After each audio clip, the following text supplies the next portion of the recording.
en un lugar de la Mancha, de cuyo nombre no quiero acordarme. No ha mucho tiempo que vivía un hidalgo de los de lanza en astillero, adarga antigua, rocín flaco, hidalgo corredor, una olla de algo más vaca que carnero, salpicón de las más noches, duelos y quebrantos los sábados, lentejas los viernes, algún palomino de añadidura. Los domingos consumían las 3 partes de su hacienda. El resto de ella concluían sayo de velarte, calzas de velludo para las fiestas, con sus pantuflos de lo mismo, y los días de entre semana se honraba con su vellorí de lo más fino. Tenía en su casa un ama que se pasaba de los 40, y una sobrina que no llegaba a los 20, y un mozo de campo y plaza que así ensillaba el rocío como tomaba la podadera. Frisaba la edad de nuestro hidalgo, con los 50 años, era de complexión recia, seco de carnes y enjunto de rostro. Gran madrugador y amigo de la casa, quiere decir que tenía el sobrenombre de Quijada o Quesada, que en esto hay alguna diferencia en los autores que de este caso escriben, aunque por conjetura verosímiles se dejaba entender que se llamaba Quijana, pero esto importa poco a nuestro cuento, basta que en la narración de él no se salga un punto de la verdad. Después de saber que esté sobredicho, Hidalgo, los ratos que estaba ocioso, que eran los más del año, se daba a leer libros de caballerías con tanta afinación y gusto, que olvida que todo el punto de ejercicio de la casa y aún la administración de su hacienda llegó a tanto su curiosidad y destinatario, que en esto que vendió muchas franjas de tierra de sembradura para comprar los libros de caballería en que leer, y casi llevó a su casa todos cuanto pudo haber de ellos, y de todos ningunos parecían están tan bien como los que compuso el famoso Feliciano de Silva. Porque la claridad de su prosa y aquellas intrincadas razones suyas le parecían de perlas, y más cuando llegaba a leer aquellos requiebros y cartas de desafíos, donde, en muchas partes, hallaba escrito: la razón de la sin razón, que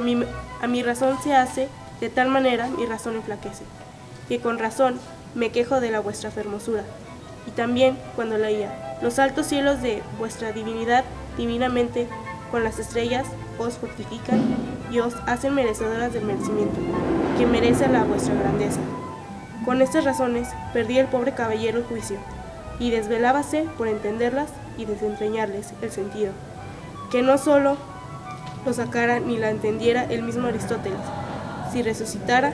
para solo ello. No estaba muy bien con las heridas que don Belianís daba y recibía, porque se imaginaba que por grandes maestros que le hubiesen curado, no dejaría de tener el rostro y todo el cuerpo lleno de cicatrices y señales. Pero, con todo, alababa en su autor aquel acabar su libro con la promesa de aquella inacabable aventura. Y muchas veces le vino el deseo de tomar la pluma y darle fin al pie de la letra como ahí se promete, y sin duda alguna lo hiciera, y aún saliera con ello, si otros mayores continuos pensamientos no se le estorbaban. Tuvo muchas veces competencia con el cura de su lugar, que era un hombre docto, graduado en Sigüenza, sobre el cual había sido mejor caballero. Palmerín de Inglaterra, o Amadís de Gaula, más me hace Nicolás, barbero del mismo pueblo. Decía que ninguno llegaba al caballero del Febo, y que si alguno se le podía comparar era don Galaor, hermano de Amadís de Gaula, porque tenía muy acomodada condición para todo, que no era el caballero melindroso, ni tan llorón como su hermano, y que en lo que de la valentía no le iba en saga. En resolución, él se enfrascó tanto en su lectura, que se le pasaba las noches leyendo de claro en claro, y los días de turbio en turbio, y así, del poco dormir y del mucho leer,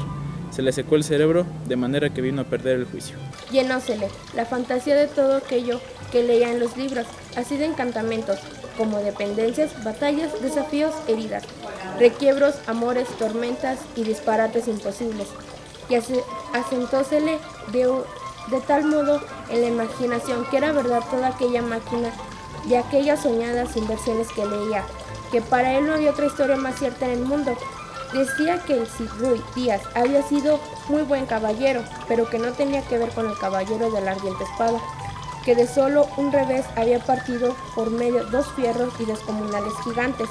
Mejor estaba con Bernardo del Carpio, porque Roncesvalles había muerto a Roldán, el encantado, valiéndose de la industria de Hércules, cuando ahogó a Anteo, el hijo de la tierra, entre los brazos. Decía mucho bien del gigante Morgante, porque con ser de aquella generación gigantea, que todos son soberbios y descomedidos, él solo era afable y bien criado. pero sobre todos estaba bien con Reinaldo de Monte Albán, y más cuando le veía salir de su castillo y robar cuantos topaba, y cuando en Allende robó aquel ídolo de Mojama, que era de todo oro, según dice su historia, diera él por dar una mano de cosés al traidor de Galabán, al ama que tenía y aún a su sobrina de añadidura. En efecto, rematado ya su juicio, vino a dar en el más extraño pensamiento que jamás dio loco en el mundo. Y fue que él pareció conveniente y necesario, así para el aumento de su honra como para el servicio de su república, hacerse caballero, andante y reírse por todo el mundo con sus armas y su caballo buscar las aventuras y ejerciéndose en todo aquello que él había leído, que los caballeros andantes se ejercitaban, deshaciendo todo género de agravaciones y en ocasiones y peligros, donde acabándolos cobrarse con su entorno, nombre y fama, imaginándose el poder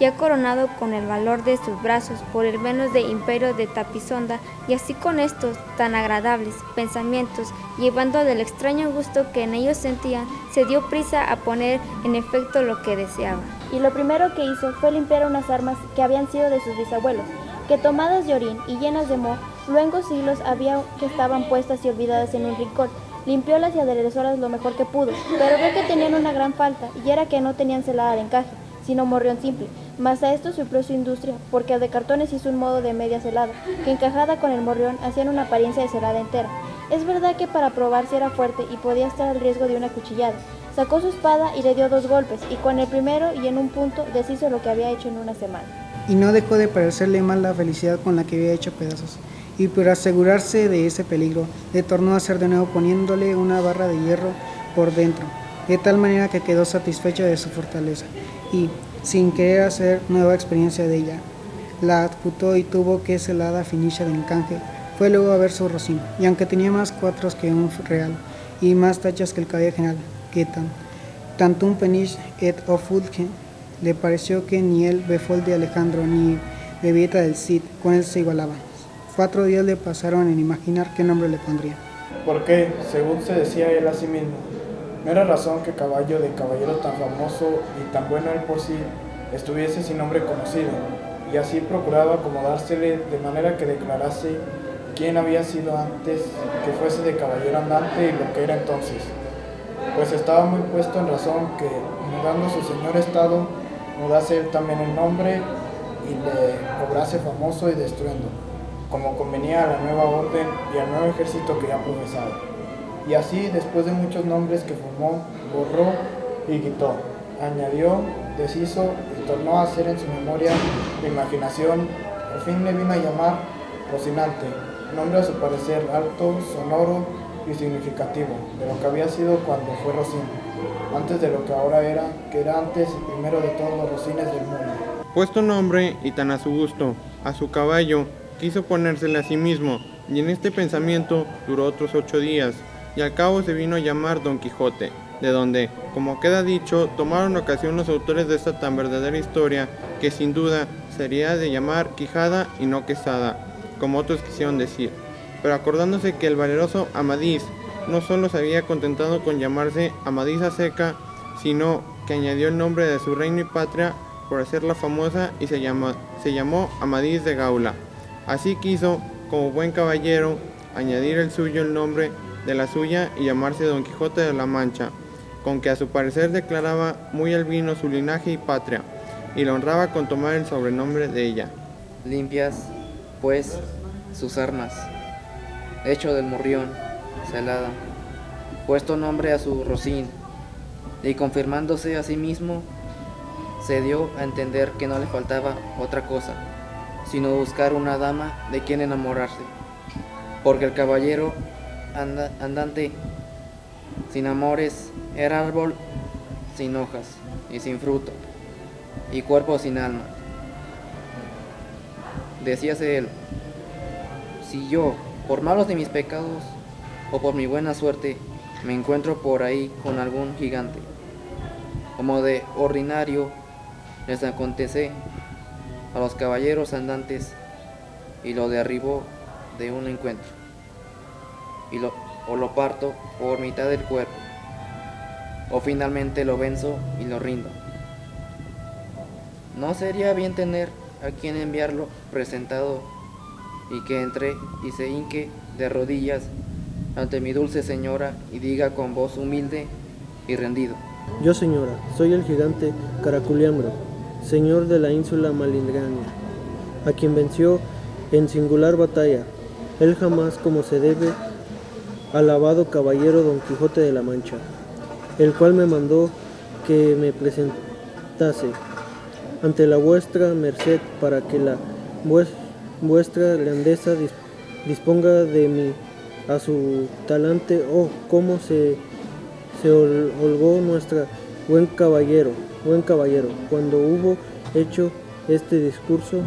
y más cuando halló a quien dar nombre de su dama, y fue a lo que se cree que en un lugar cerca del suyo había una moza labradora, de muy buen parecer, de quien él un tiempo anduvo enamorado, aunque según se entiende, ella jamás lo supo ni le dio cata de ello. Llamábase Aldonza Lorenzo, y a ésta le pareció ser bien darle título de señora de sus pensamientos, y buscándole nombre que no desdijese mucho del suyo y que tirase y se encaminase al de princesa y gran señora, vino a llamarla Dulcinea del Toboso, porque era natural del Toboso, nombre a su parecer músico y peregrino y significativo, como todos los demás que a él y a sus cosas había puesto.